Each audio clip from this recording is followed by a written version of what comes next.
खरीफ फसलों की बुआई शुरू होते ही खाद के दामों में कमी करने का सरकार का फैसला किसानों के लिए एक खुशखबरी है।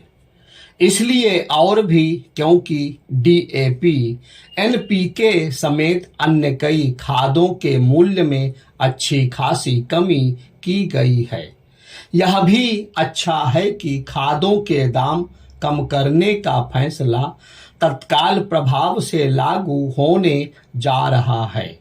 एक अनुमान के तहत खाद के मूल्यों में कटौती के इस फैसले से किसानों को करीब 4,500 करोड़ रुपए का लाभ मिलेगा।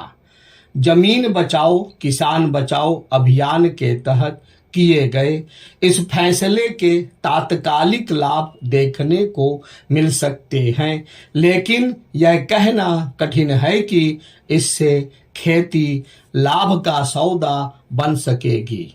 यह ठीक है कि पिछले 2 वर्षों में केंद्र सरकार ने किसानों को राहत देने वाले अनेक फैसले लिए हैं।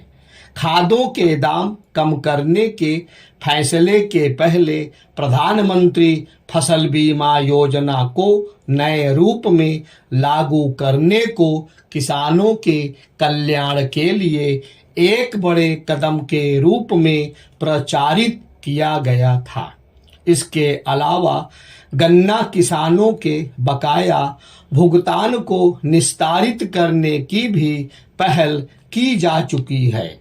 इन सभी फैसलों का कुछ ना कुछ लाभ किसानों को मिलेगा ही, लेकिन केंद्र सरकार को इस पर विचार करना चाहिए कि क्या उसकी ओर से ऐसे कोई कदम उठाए गए हैं जिनसे औसत किसान खेती के जरिए आत्मनिर्भर बन सकें।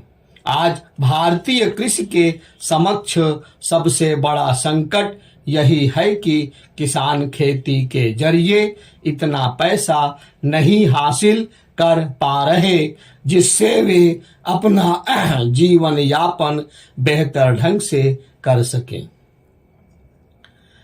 किसानों की दशा सुधारने के तहत उन्हें आसान किश्तों में कर्ज उपलब्ध कराने की पहल का अपना महत्व है, लेकिन इस पर विचार किया ही जाना चाहिए कि जब तक किसान कर्ज लेने के लिए विवश है तब तक यह नहीं कहा जा सकता कि खेती किसानी लाभ का सौदा बन गई है। अच्छा यह होगा कि सरकार के नीति नियंता उन कारणों की पहचान और निदान करने में समर्थ हों जिनके चलते कृषि घाटे का सौदा बनी हुई है। एक बड़ी संख्या में किसान मजबूरी में खेती करने को विवश हैं। यदि उनके सामने कोई विकल्प हो तो वे खेती छोड़ना पसंद करेंगे। स्पष्ट है कि सरकार को ऐसे कोई ठोस कदम उठाने की जरूरत है जिससे खेती हमारे किसानों को आत्मनिर्भर बना सके। सरकार यह भी देखने से इनकार कर रही है कि किसान उन तौर तरीकों का परित्याग कैसे करें जिनके कारण वे घाटे के दुष्चक्र में फंसे हुए हैं। अन्न की उपज के मामले में अग्रणी कुछ राज्यों में भी किसान मुफ्त अथवा रियायती बिजली पानी पर निर्भर बने हुए हैं। उनकी इस निर्भरता को खत्म करने की कहीं कोई ठोस पहल इसलिए नहीं हो पा रही है क्योंकि नेताओं की कथित किसान लॉबी अपने संकीर्ण राजनीतिक कारणों से इस व्यवस्था में बदलाव नहीं चाहती।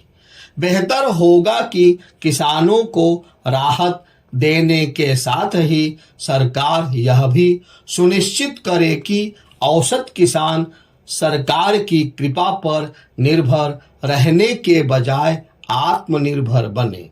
यह तभी संभव है जब कृषि का आधुनिकीकरण होगा और किसान परंपरागत तौर तरीकों का परित्याग करेंगे।